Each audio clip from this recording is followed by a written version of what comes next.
Saya akan membuat Trisula petir. petir.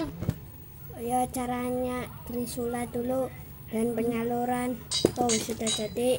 Dan kita coba dulu. Biar hujan. Ya, bisanya kalau hujan. Kalau hujan nggak bisa.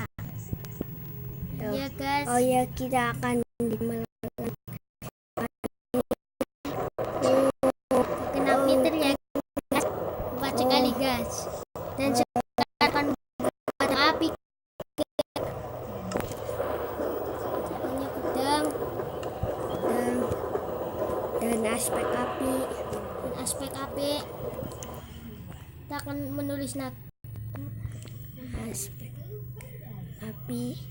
Oh, sudah ada. ada. Kita akan memulai.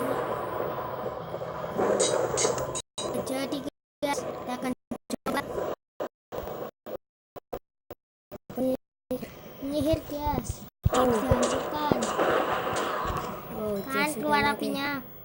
Wow, sudah sampai di sini ya guys. Kita akan Ketemu lanjutkan. lagi. Ya. Terima kasih.